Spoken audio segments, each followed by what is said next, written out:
Hello, everybody, and welcome to the Browns-Bills halftime show with the score, the Browns 9 and the Bills 7. I'm your host, a big and furry bovine. The Bears and Lions are being showed in Northwest Ohio in Toledo, probably in Lima too, probably in Lima, Peru as well. So, I want to let everyone know, as it's going to take a little while for the audience to matriculate into the program, that none of what you're seeing makes any damn bit of sense. And I'm not, what's the use? I mean, your head coach is retarded. All right? He is retarded. He has brain damage. It's like he has a fucking closed head injury. I have no idea. What are these timeouts for at the end of the half? What? Because he has them, he can use them, and then handing the ball off. God only knows. And the creativity of play calling? No. No.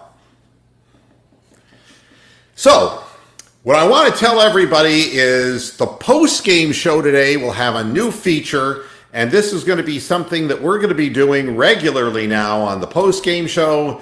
And it's called Ask Freddie. Your opportunity to ask Freddie Kitchens anything you want to ask him, and he will answer you. That's after the show today on the post-game show right here from your friends at Moohead Radio. So, here's the long and the short of it so that you're not all totally bored to death with the same speech over and over again. If you can't, everybody knew we couldn't run the ball in. I mean, I don't know if you saw that, Wyatt Teller had such a horrible blocking rating. And honestly, Greg Robinson, I don't know what in the fuck Greg Robinson is doing, to be very honest with you. He's just letting an old man run around him outside. He don't block anybody. And the play calling, it's like, let's pitch the ball backwards. It's like, you know that only one of the plays was an up-the-middle downhill run.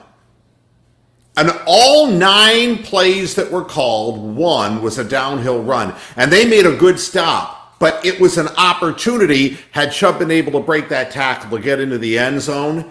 He is a downhill runner who, again, leads the league in yards after contact. And what do we get out of this? The wide pitch. Thank you, Freddie. But like I said, he'll be with you after the program on the post-game show. Your chances from the chat room to ask Freddie Kitchens anything you want to ask him. All right. I know that everybody's in the chat room saying, there's so many questions. Hunt's not on the field during a red zone as a solid blocker because, you're going to pitch the ball wide to Chubb, and you're never going to give the ball to Kareem Hunt. That's why. This pretty well sums it up. And so does this. Yeah. There's nothing better than a Curtis Mayfield reference at a time like this. Hey, Mark Ross, how you doing? There are so many questions. Why is he not over center instead of slow developing pitch plays? Because the head coach is retarded. That's why. Of course, that is the deal here. We don't have... Ricky Seals-Jones is inactive, along with Antonio Callaway. We don't have a big tight end, unless you want to call Demetrius Harris a big tight end, and he don't block for dick. These are questions that we do ask, And, to Freddie Kitchens, that downfield passing game is the first play of the game, only never to be seen again. Beckham had the guy beat. If you drop that ball in, it's a touchdown on the first play of the game. They never went back to it. So, there's just no consistency whatsoever, again, I'm going to make a comment about this. Gene Stenator, the guy who is, the official replay guy who's hired by the NFL to fuck the Browns in the ass along with the commentators, the play earlier where Jarvis Landry caught the pass, a 16-yard pass, get a first down, right in front of the official. The guy shoves him, just hits him right in the chest, and the referee looks the other way. Landry looks down at him and says something, and it's a taunt, and it's a penalty. So a taunt is worse when the Browns commit it than an after-the-play hit by a Bills defender. That says it all to me. Or this says it all to me. Myles Garrett is the only one getting into the backfield. I don't know. This whole defensive line thing, Larry Ogunjobi shriveled up like a cold dick, or a dick in a cold shower. Where'd he go? Where is anybody? Where is the presence of the backfield? They were living in our backfield, God only knows. But again, as long as Kitchens insists on calling the plays, this is what's going to happen. It's going to give fodder, There's probably going to be an NFL Films made of the Browns' failed attempts. Instead of the team 2019 video, there will be the ineffectiveness of the Browns in the red zone.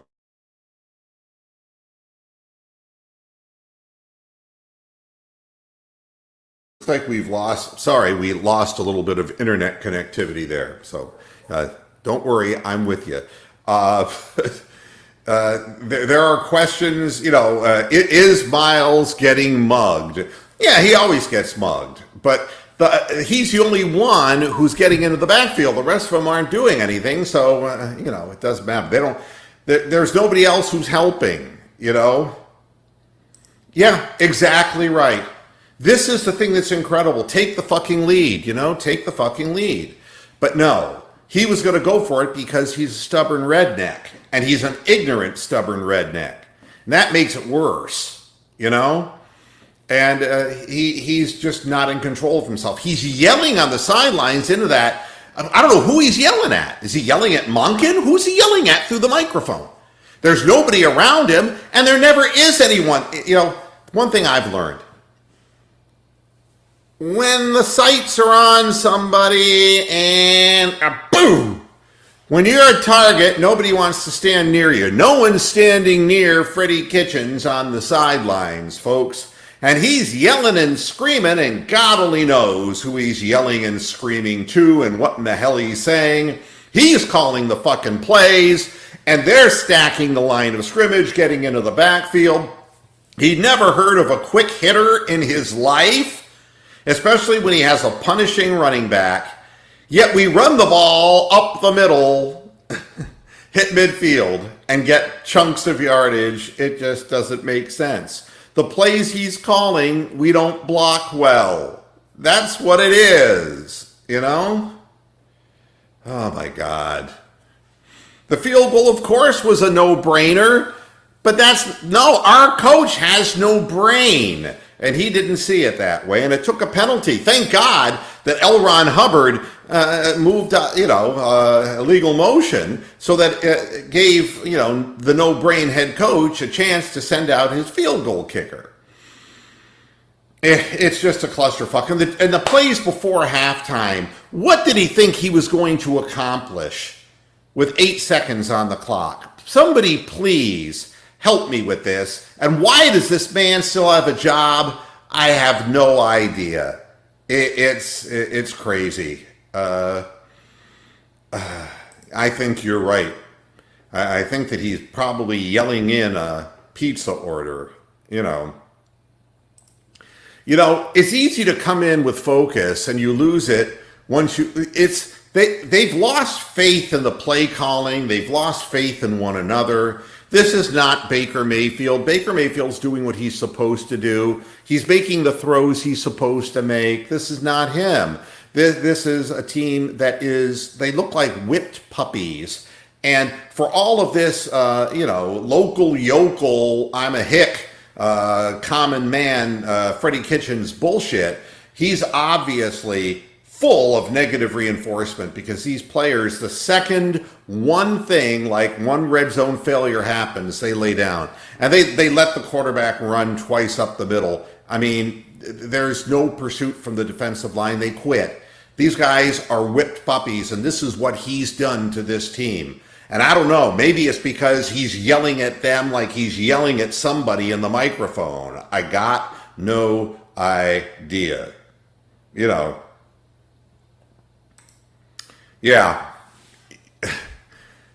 No, we tried running the ball. But you see, what I don't understand is long developing pass patterns and fades into the corner of the end zone don't make much sense when you got very little field to work with. Even if your man's one-on-one, you have to drop that ball over in such a way that it's a very low percentage pass, especially when you're throwing to OBJ, who's not a tall man. The idea is if you want to throw that pattern, throw it to Demetrius Harris. He's the tallest receiver you've got.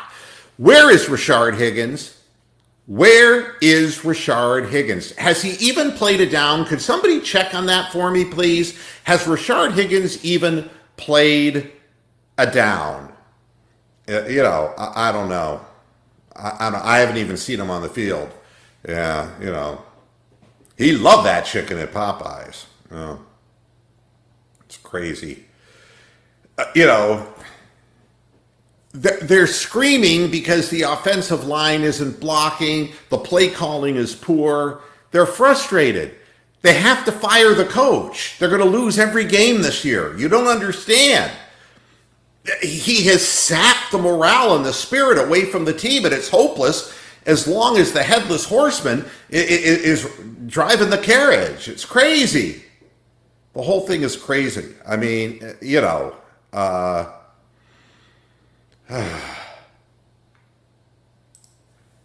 has anyone seen him? I don't even know if he was in the game or not. Exactly. We haven't seen Caharold Dodge either. I don't know. I saw Takataki for the one play that Mac Wilson came out. I mean, I'm looking at numbers on the field. No. What he's doing is the quintessential death wish. It's, I'm going to make Antonio Callaway inactive, but I'm still not going to play Higgins because I'm a spiteful hick. That's why. That's why. There can't be any other explanation. In the red zone, they're going to cover Landry, they're going to cover OBJ.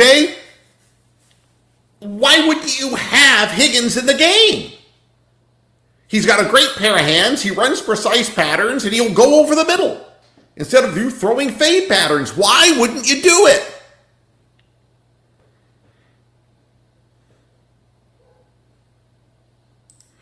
A revolutionary leader, he would say that he was going to jump in the lake.